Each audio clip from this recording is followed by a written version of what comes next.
I can't tell you how happy we are to be here. Thank you for inviting us. It's really lovely. I'd like to start off with a little story. Everybody probably knows Arthur's hard of hearing. And for some years, I would say to him, let's go and get a hearing aid. But Swami had told him, no hearing aid. So eventually, after many years of persevering, we're in an interview and I said to Swami, Swami, what are we going to do about Arthur's hearing? And Swami said, don't worry, I bless. That was the end of that story. So 6 months later, we were in the interview room again. And again I asked Swami, it's not getting any better, please can we do something about his hearing? You notice I said we. I don't know why I said we.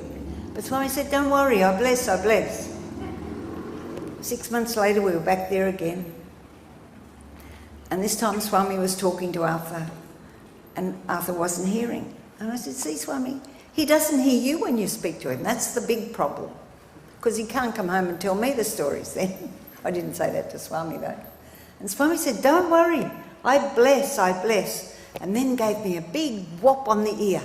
So now I hear better and his hearing's getting worse. What to do? Yeah, mine's definitely getting better.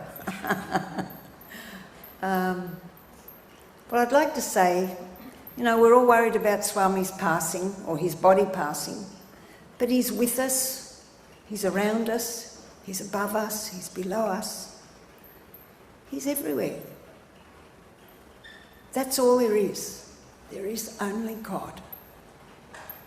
And if we can say that, if we can remember that, only God exists.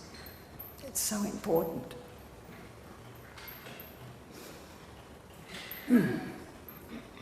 Wow, here we go.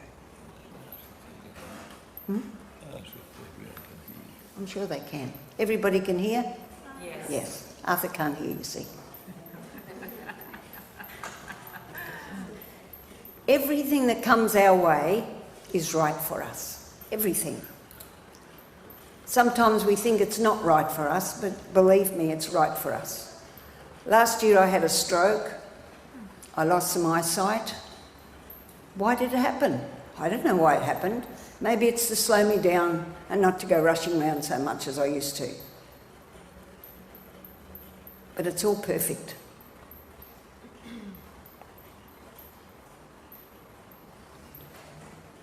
A long time ago now, Swami used to say that I was a musician and I played guitar.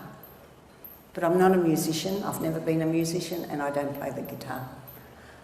But I think, and I'm quite sure, he was referring to my mind.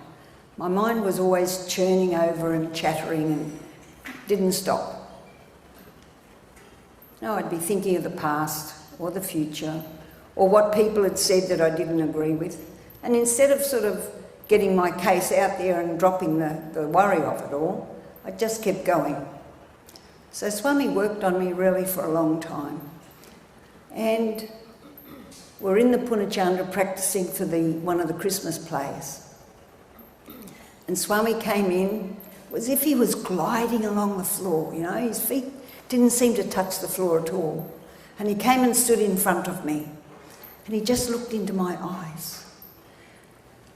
And he just looked, and I looked back. There was nothing in my mind. I didn't want to ask him a question. I didn't want anything. And it seemed for ages that he just looked. And I was perfectly content to look into those beautiful eyes of his. And then eventually he walked away. And as he walked away, he said, good girl. So at last, that mind of mine had stopped thinking and asking and doing and all that stuff that it does. So it's a good thing for us to think about. First of all, Swami in a discourse, he nearly knocked himself off his feet. He said, ask the question, who am I? Who am I? Who am I? Who am I? And I thought he was really going to topple over, but he didn't, thank goodness. But that's it, we should really be asking this question. Ramana Maharshi taught that if you ask the question, who am I? And then when a thought comes into your head, you say, to whom does this thought come to?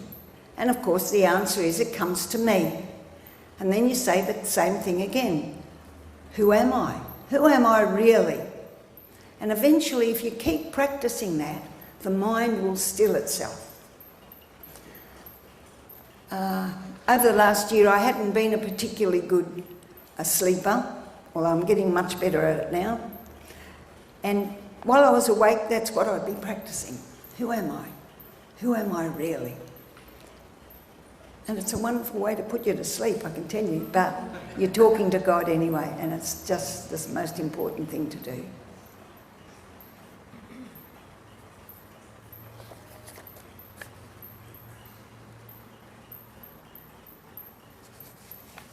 Gosh, I'm talking faster than I can read here.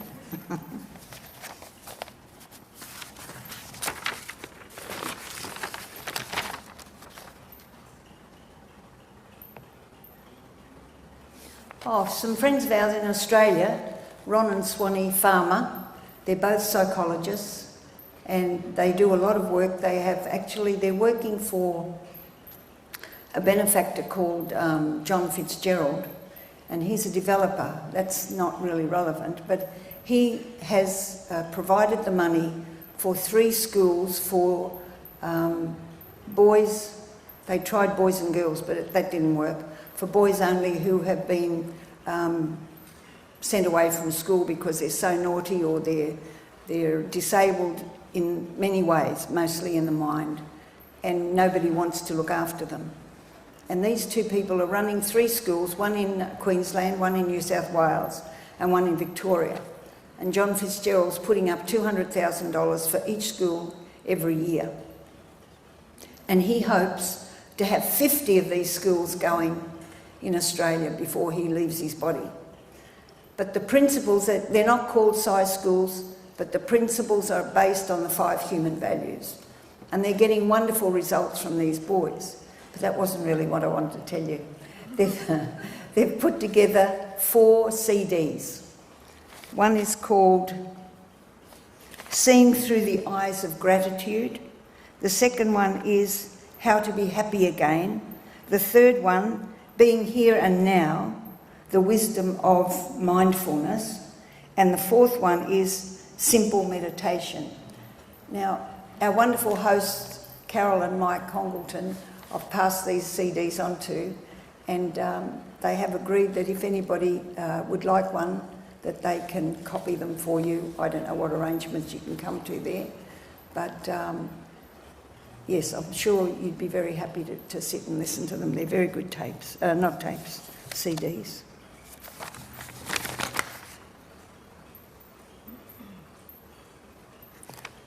A devotee said to Swami once when in an interview, he said, Swami, you tell us that we're God. And Swami said, yes, you are God. And he said, but Swami, if we're God, we don't really need to pray to God. And Swami said, yes, that's right, you don't need to pray to God. But until you know you're God, keep praying. So I ask you all to remember to pray, and pray often. You know, we can pray in the morning, thanking God for this life that we've got, that we can walk and talk and breathe and hear and smell, all these wonderful things that we can do. When we take our shower, we can say the Gayatri mantra. Swami says it's good to clean your body, but it's also good to clean your mind. So that's a good one to remember. And then we pray at lunchtime for the food that we eat, and again at night. And before we go to bed, it's a wonderful way to get off to sleep.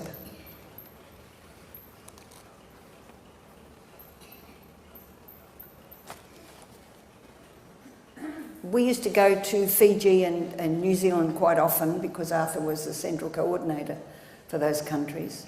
And one year when we were coming back, we boarded the plane in Christchurch. There was nothing unusual about that. And the plane took off normally. But when we're in our particular section of the plane, there was a screen up front. There weren't movies in those days and you could see films. But it would tell you how far up we were, how far from the country, how far to our own country, when we were expected to arrive, and all those sort of things. And you know, we're sitting comfortably in our seats, and And all of a sudden there was a loud bang on the wing. And the hostesses started running around and looking in the lockers, and they had fire extinguishers with them. Then all of a sudden all the lights went out. The pilot didn't say anything, and we were sitting there in the dark, but the screen was still showing, and it showed that the plane was going down and down and down. And of course we were saying our Gayatri mantra, and we were saying many sairams. There was a lady across the aisleway, and she was in a fetal position with a blanket over her head. She didn't want to know anything. There was a Chinese man beside us, and I'm sure he was saying his own prayers as well. Eventually we could see the lights on the runway, and the plane made a safe landing. But as we landed, there were 3 fire trucks racing down beside the plane until it stopped. The plane stopped. The chutes went down, and we had to jump on the chutes and get out of the plane. But there was no panic. No one was pushing and rushing to get out. In fact, we were taking so much time about it that the fire chief got on the plane and told us to hurry up because the plane could blow up at any time. So then we were all out, and the buses came and took us to the terminal, and we were told that it was a bird strike, but that really wasn't true. Anyway, they asked who would like to get on the plane, another plane of course, to go back to Australia. Some went on the plane, and others decided that they'd wait till the next day. They were a bit shaken up. And when we did get on the plane, the pilot announced how brave we were to get on the plane after the experience we'd had. But the next day in Australia, in the newspapers, it said that one of the engines had problems, and that's why we had to go back to New Zealand. But 3 weeks later, a similar plane flying over Scotland, one of its motors blew up and it crashed, and all the people were killed. Back in India, sometime before that, a plane had crashed over Bangalore somewhere, and Swami had said, when we were talking about it, he said if only one person on that plane had said the Gayatri mantra, that plane could have been saved. So it's a good thing to remember when you're in a plane, when it takes off, say the Gayatri mantra. When you're up there, say the Gayatri mantra. When you're coming down, say the Gayatri mantra.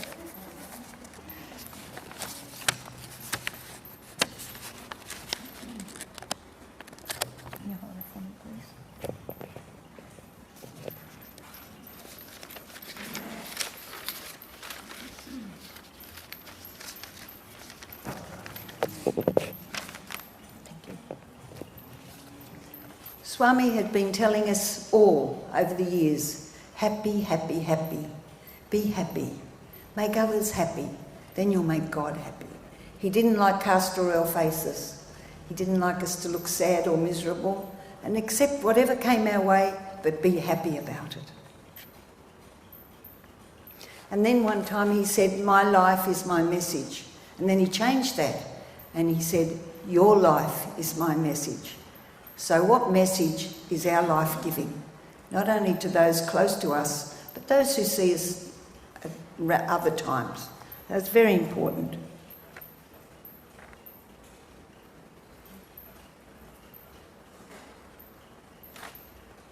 When we know in our hearts that Swami's with us, above us, around us, below us, we're safe. But we've got to have that faith. That's all that matters. If we've got faith that Swami's here and now, with us every minute, we're going to be okay. Sairam.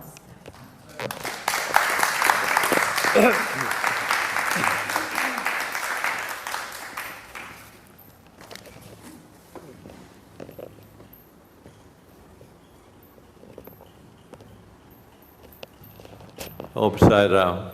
Om Sairam. Om Sairam. Did they say anything? No, I said it for them. Om Sairam. Om Sairam. Ah, that's better. The greatest problem for mankind today is that mankind has forgotten who it is. Because they've been caught up in this world and see it as reality when in truth it isn't.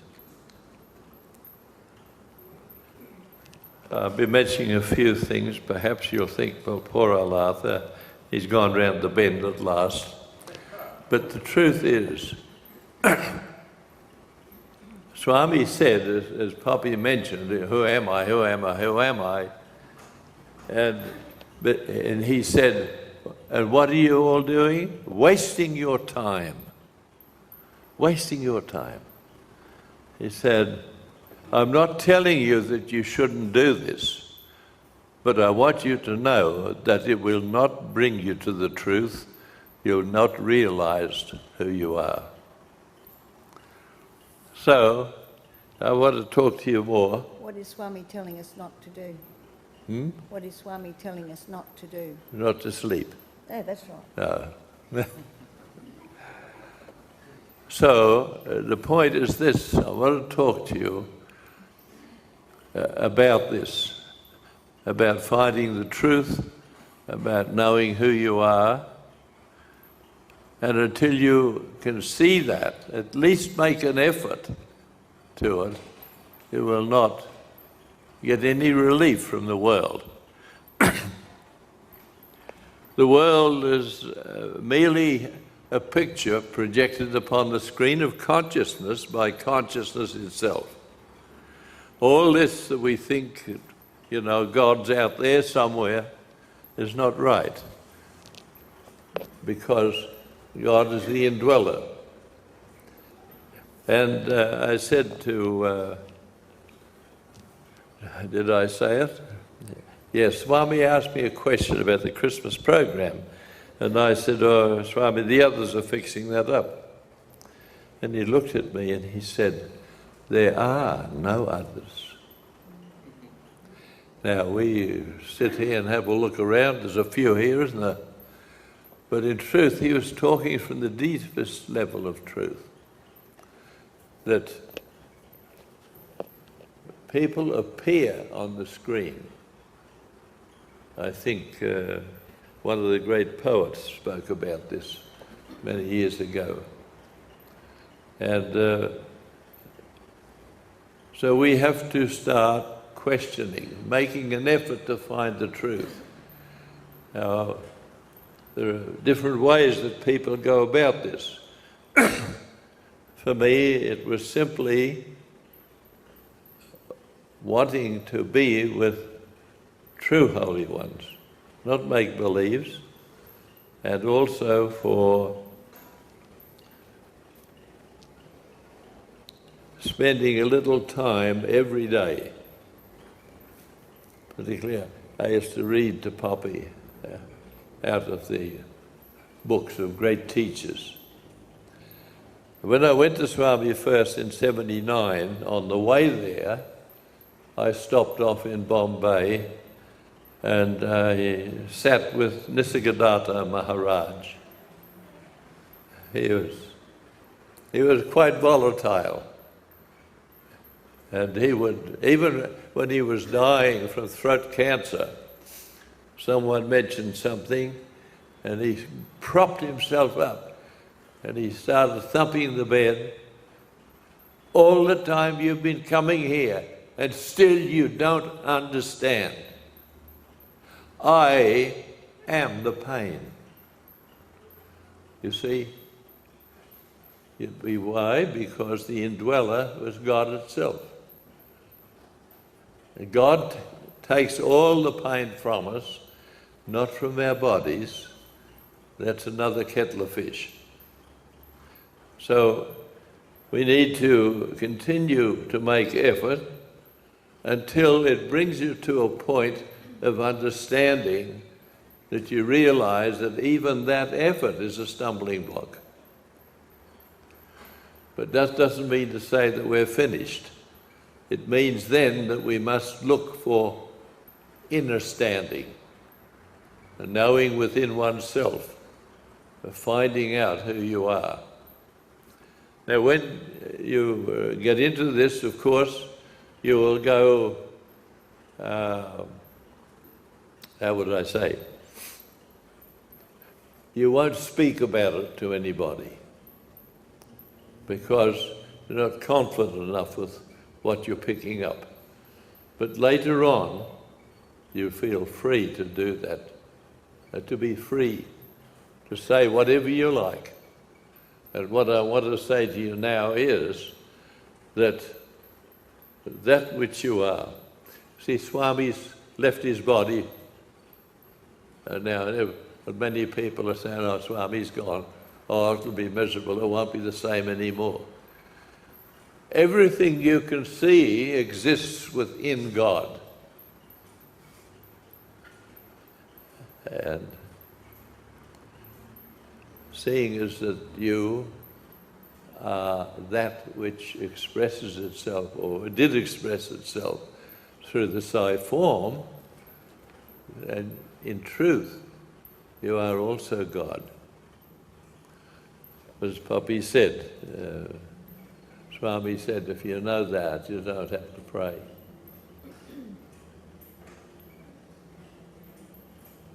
If you know it fully. So,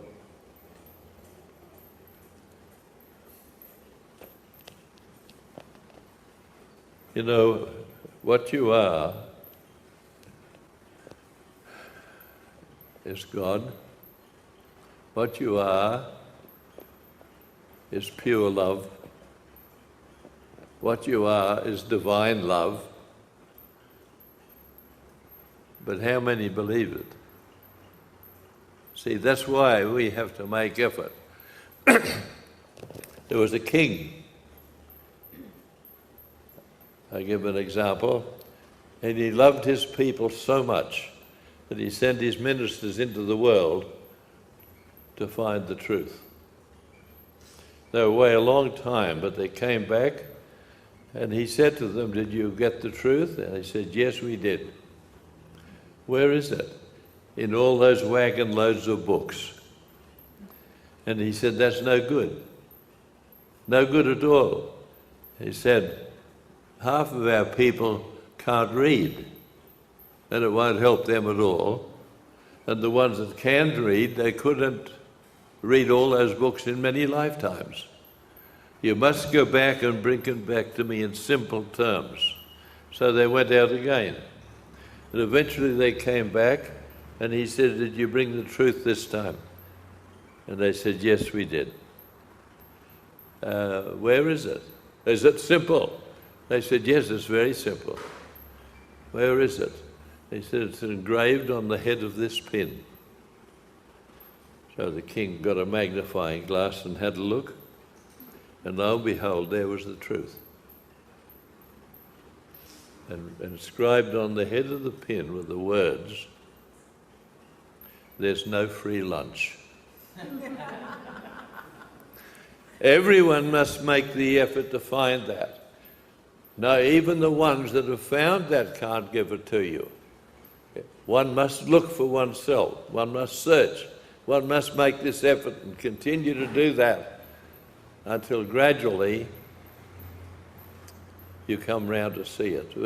Ramana Maharshi, if I can't remember this, Ramana Maharshi, the most famous words of all, when he said, there is neither birth nor death. There's neither destiny nor free will. There is neither pathway nor achievement. This is the final truth. You see, because this great play of consciousness that we think is real isn't real. We can't get out of it because we're brought in onto the stage.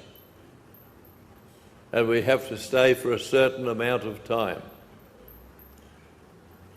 That is set out from the moment of conception.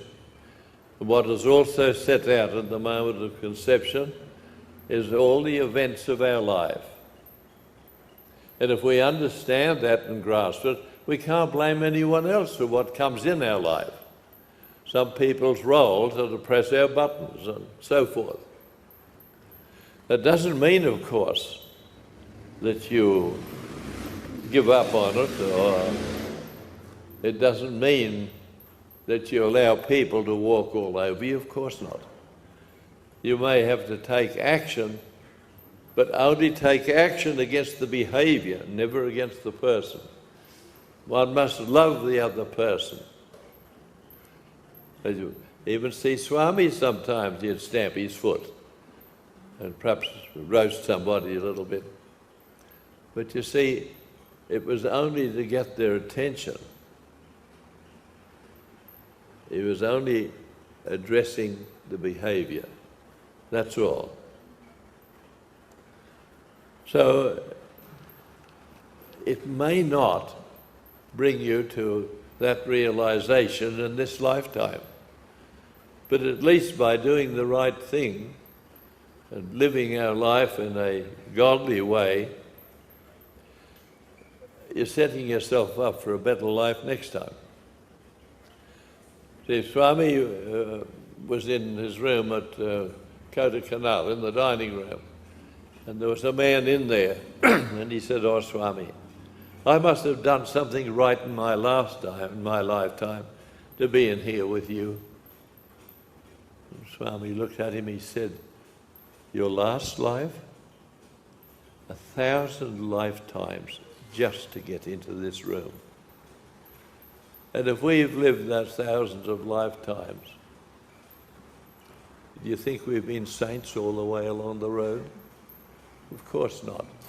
We've had our bad times and our difficulties and done things wrong and whatever else. So if we see someone as playing a particular role, we should not criticize that person. We may very well have played that role many times over our lifetimes. What I'm saying to you is, you can be free of the world. It doesn't mean to say you can just drop out. One is here for a particular time. But finding out the truth, you can see it for what it is and understand it's not reality. Any question on that so far? Oh. Nobody, eh?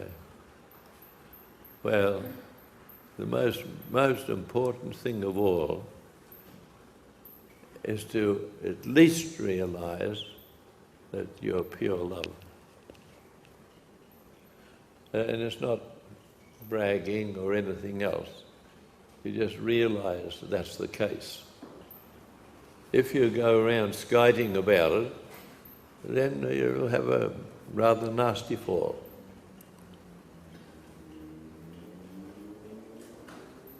Swami, I'll tell you a couple of other things while I'm at it. Swami one time was in the Hillview Stadium and they were watching a play by children. When it was finished, it was announced that a special Shiva dance would be demonstrated. And a young lady came out dressed in gold and all the headdress and everything, and beautiful. So I started to think as this person went on with their dancing, and I'm thinking to myself, this is not right. In India, young ladies of a certain age don't dance in front of holy ones. So I'd look at Swami to see if he was all right, because he was only a few feet away from me. And his face was just blank, just watching. And so I was concerned about this all the way through. And of course, the Hillview Stadium was packed with people. So I worried about it. Then Swami got up to leave when it was over. And he stepped over to me and he said, "Have you ever, Lion," he said, "have you ever seen that play before?" I said, "No, I haven't, Swami, but it was very beautiful." "Oh, yes," he said. Then he leaned over with a twinkle in his eye and said, "But that wasn't a girl, that was a boy."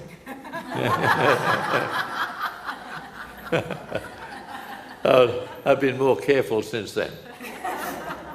So you see, but although all those thousands of people that were there, he was aware of what I was thinking. And more than that, but I had a number of illnesses, or the same illness a number of times, of pancreatitis, which is a very painful thing. And they got me into hospital, and I'm in a bad way, and the doctor's with me till about 3 o'clock in the morning. And between pethidine injections, I was there thinking, and I said, I just talked to Swami any time, so I just said, Swami, you told me you'd always be with me and you'd always take care of me. And now that's all I've got. Then I started to get better.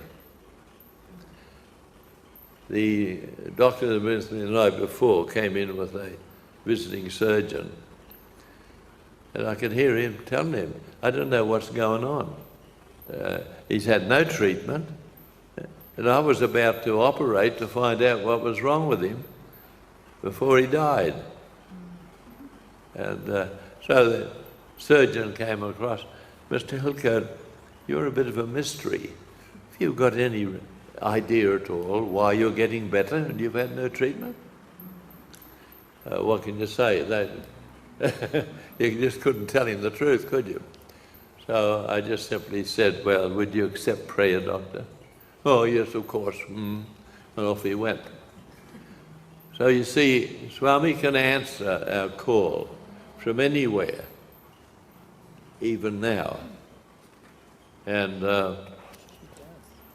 so that was all right, but I kept Swami busy, so busy, because the next thing I had was, I had a hernia. I'd had it for 10 years. When I got into the ashram, it became...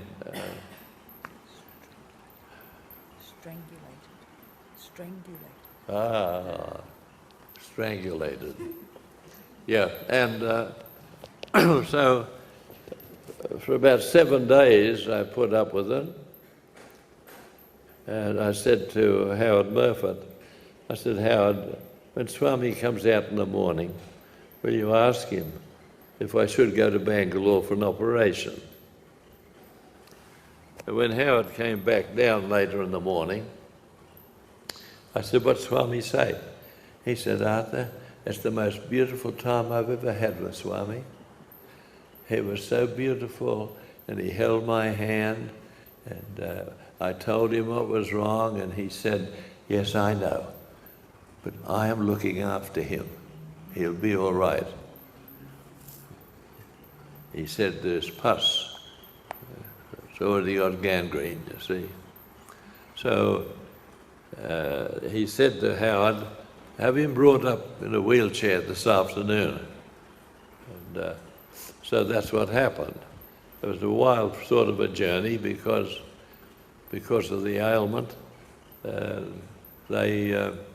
It had no footrests. See, so I had to hold my legs up in the air all the way up. So they put me on the veranda, and Swami was giving darshan, and he sent a Chinese group in. But then he turned round and beckoned for them to bring me forward. When I got to him, he hit me. He went, 4 hits. He said, now stand up and go inside. So I went in, and he gave vibhuti to the ladies, and then he turned to me, he said, you've got pain. And you know, the big Anzac, Australian, I said, it's all right, Swami. He looked at me again, he said, you've got pain. I said, yes, Swami. So he materialized 3 long tablets, white ones, gave them to me, and he said, take one now, no water. So I got it down, And then he took the others back, wrapped them in tissue paper and put in my pocket, just as if I was a little boy and might lose them, you know. And then he said, he went to, he talked to the Chinese for a while, and then he beckoned to me, he said, come. So he went into the private room, and he looked at me, he said, very bad hernia. I said, yes, Swami. Away went his hand again. And this time, he flipped it over, was covered in a yellow fluid, like olive oil or something. A yellow fluid. Not understanding what you said, a yellow fluid. Yellow fluid. Oil, yeah. And so he had this on his hand, he beckoned to me.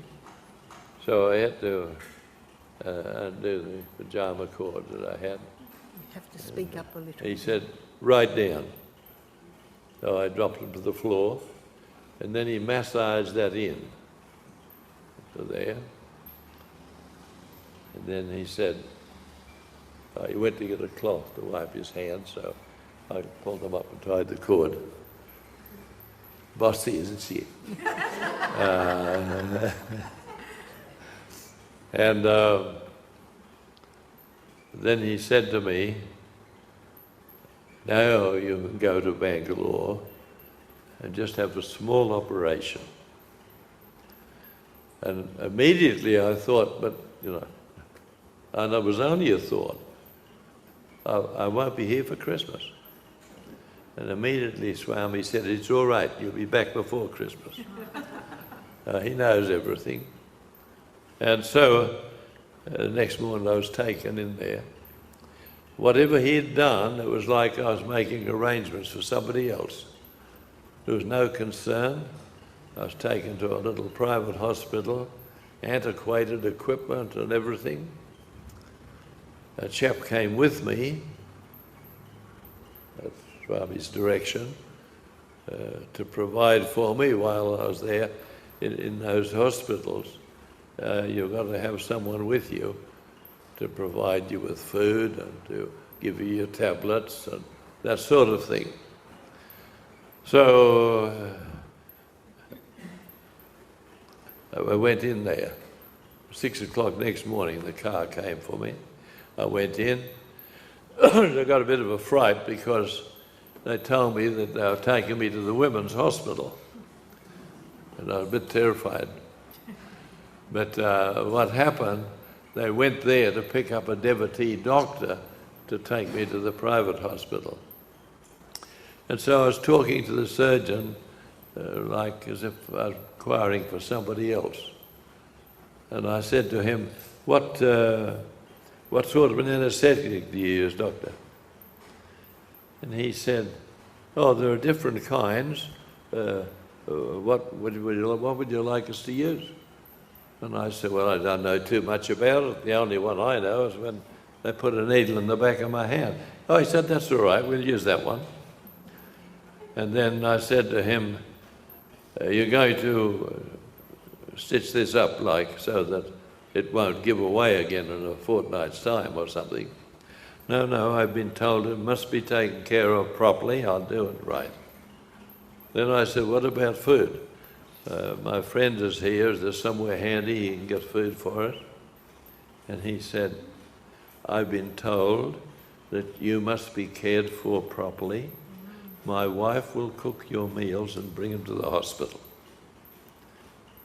He fixed everything. So, 3 days, on the third day after the operation, the surgeon came to see how I was coming along. How are you feeling? I said, very good, doctor, I'm ready to leave. What? He said, you can't leave? Not possible for you to leave, it's too soon. Well, I said, the car will be out there waiting. He said, it can't be helped, you cannot go. Anyway, he said, I'll take the dressing off and have a look. I took the dressing off and he stood looking at it for a while. Then he said, Yes, it's all right, you can go. So I said, no, and had a look, and it was healed. That was just in 3 days. And so we went back in the car, the devotee doctor travelled back, and when we got there, he insisted to come in the Ganesh gate. And then he went to the double gates, and then the car was back a bit up the lane. And I looked up and I looked over to the Mandir, and there was Swami looking across. He just came out and had a look, then he walked quietly across, went to the doctor and said, how did everything go? Was it successful?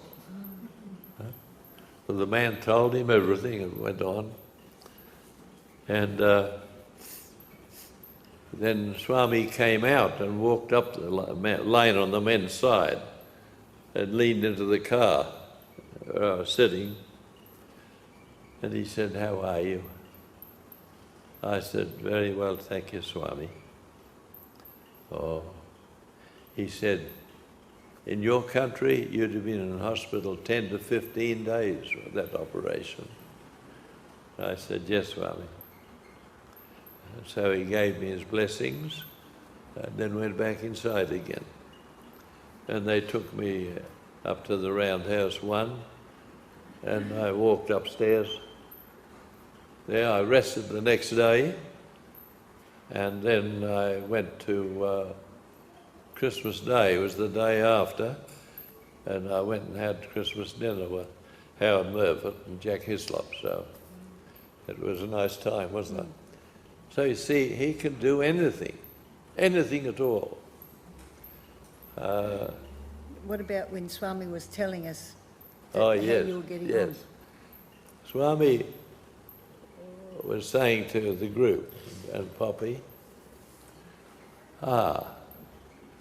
operation successful, no worry.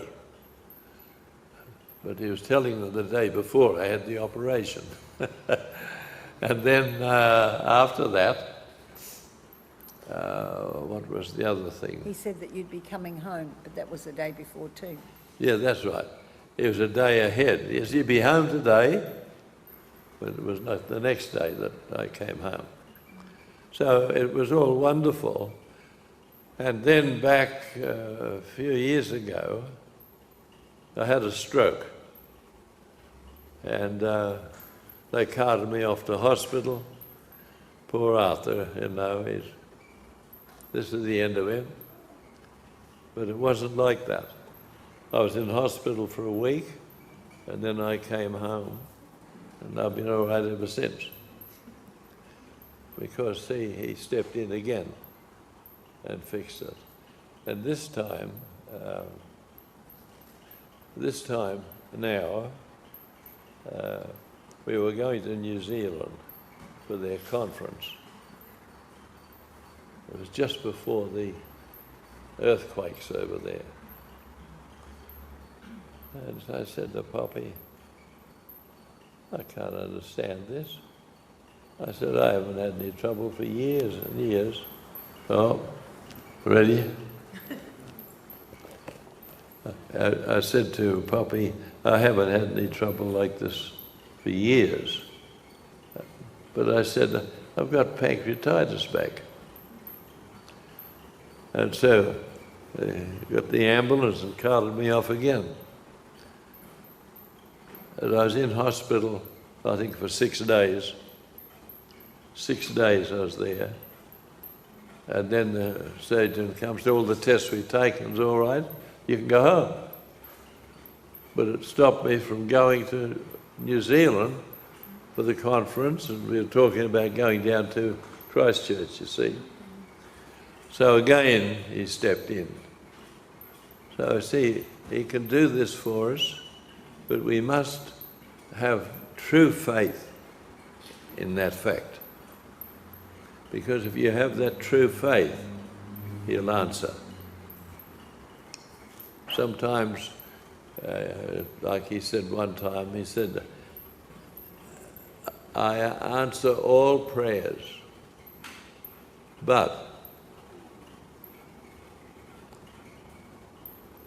what you're asking for may not be the best thing for you. And what I will do for you will be.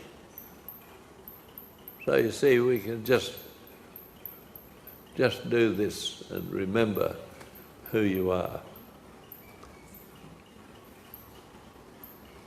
I've had different people want to argue with me. I don't argue. But a Greek man was, he was, yes, it was George, Greek man. He said, I'm saying to him, there is no free will. There has to be free will, he said. There has to be free will. I decide to do this or to do that or whatever else. I said, you might decide to do it. Sometimes you might get it right, sometimes you may not. But you get enough right that it leads you up the garden path. And you think you can do anything. And I can say to you now that perhaps in Nisargadatta's words, when he said, don't you know, don't you understand that you're not living?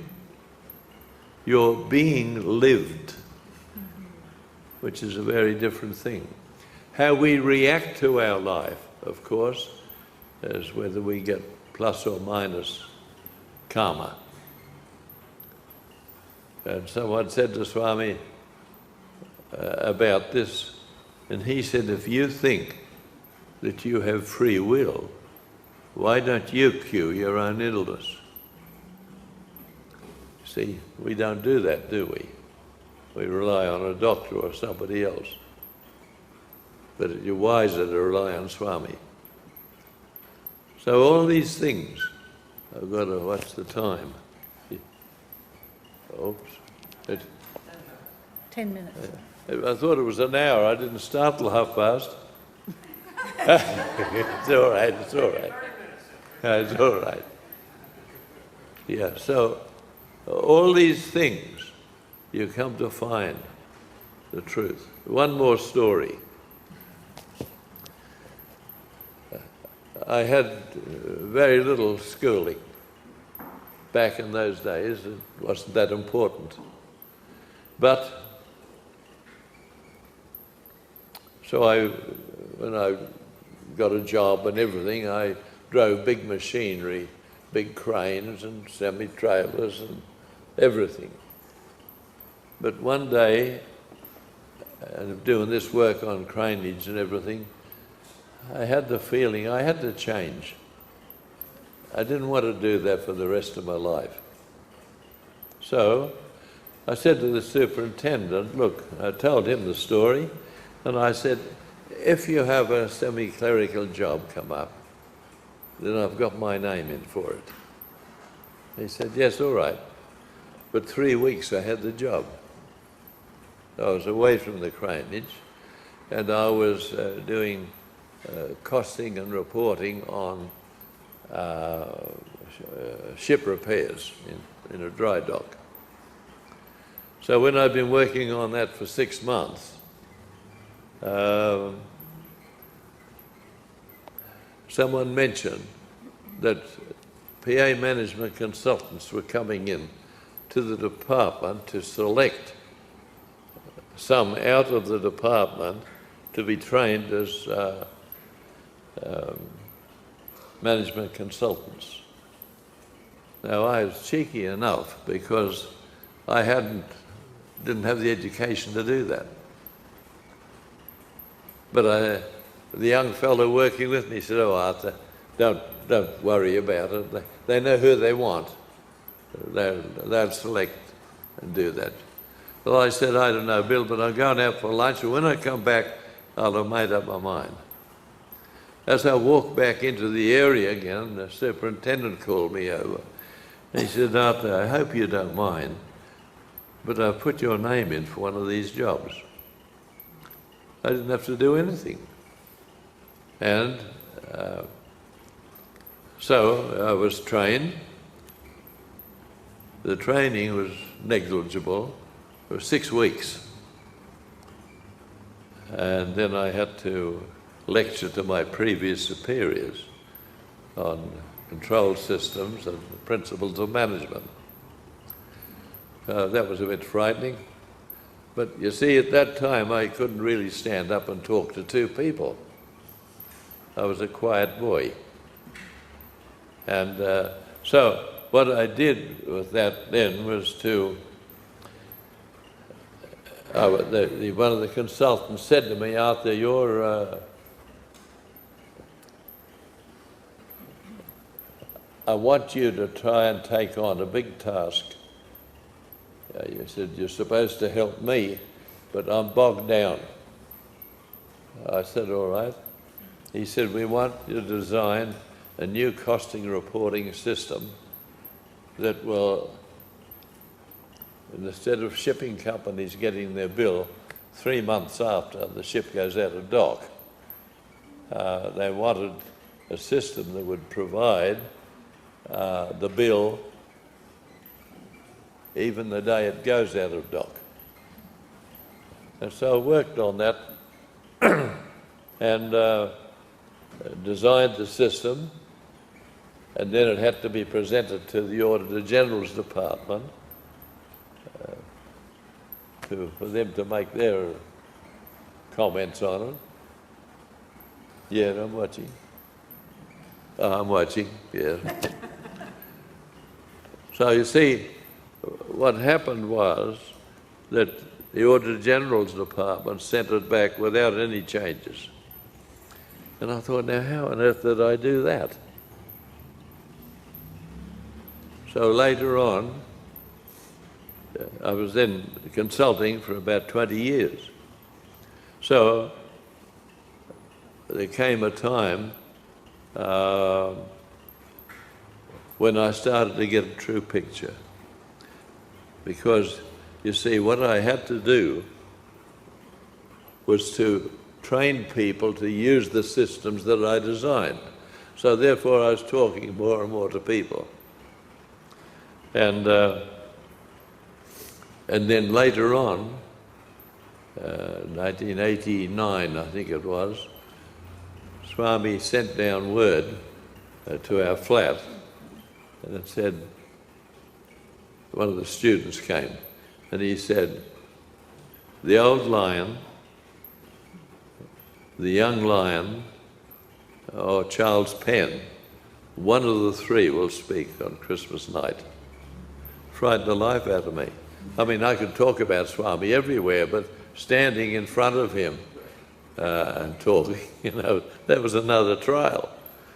But anyway, the point is that I did that, and then for a number of years, I spoke every Christmas. So, except for the last 2 years, and I had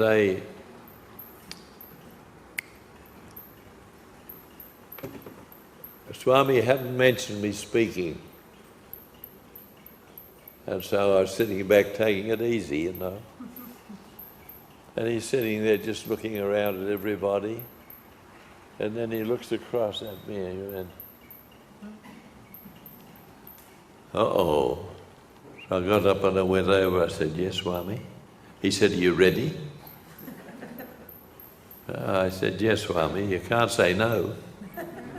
And so I spoke. The following year, almost the same thing happened, except that he was sitting there quietly. Then he just turned and he looked across at me, didn't do anything. He turned away again, so I just sat there. After a little while, he looks back and looked at me a little harder. So I got up and went over. And I said, yes, Swami. He said, speak to them. And that was this. But you know what's done?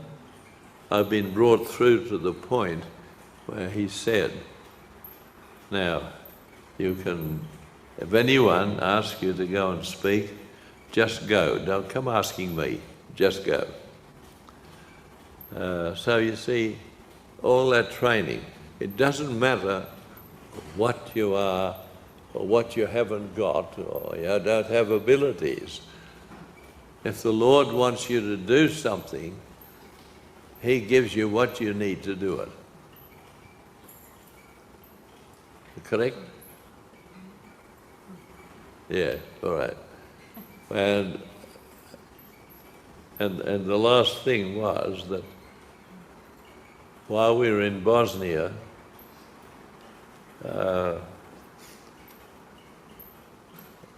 we had a wonderful time actually, but I was telling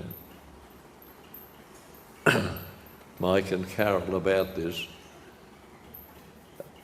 It was just after their war that they'd had. And they had so many questions. They wanted to know this, they wanted to know why this, and wanted to know something else. So that when it comes a cup of tea time, I didn't get any, because there was enough there to keep me going, so for 9 hours actually. So it was a long term. But when we got back to put a party, and we were in an interview, and I said, Swami, I said, you know what's happened with our money. I said, we're not worried about that. But we have another unit, should we sell that to keep us going? Swami said, no, don't sell it. And once he tells you don't sell it, that's the way it is. So even if somebody wanted to buy it, it wouldn't work out. And so someone said to us, what are you going to do now? You have no money to splash around. I said, there's no worry. I think that's what we said. No worry. If the Lord wants you to do a job, He gives you everything you need to do that. Now, He'd showed me that through providing me with the experiences of talking and so forth and so on. So this is another thing. And so what happened? See, these didn't come lightly because they come as a severe test. And so I said to Poppy, look, we've run right out of money. We had our tickets, we'd bought those, but we had no money left. And I said, well, Swami said to go, so we just hope that someone will feed us. But 3 weeks before we were to go, the Fidelity Fund paid some money back. Not what we'd lost, of course, but enough to keep us going. And it's gone well, hasn't it?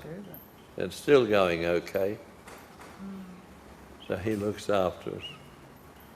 Let me simply say,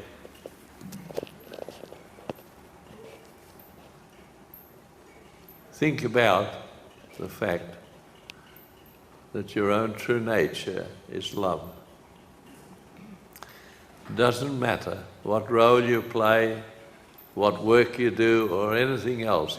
It's there for everybody to discover. Even criminals. It's there for them to discover also. So the more that we learn and come to understand, life becomes simple. We don't get caught up in wanting to fight with somebody. We don't fight. Matter of fact, we usually say, we didn't say it tonight, we come not to bring change, we come only as the planters of seeds. But if you wish to get the crop from those seeds, you must water it. You must make the effort yourself. Then you'll realize that your own true nature is love, your own true nature is God, that this body has only been given so that we can carry out our roles, let God have the experience of those roles, and then realize that you are that.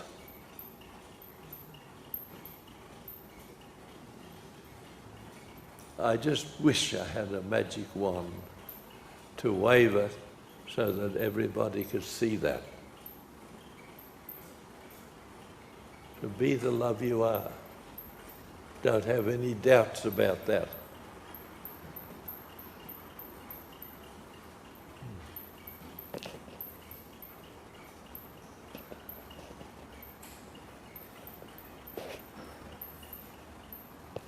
Om Sai Ram.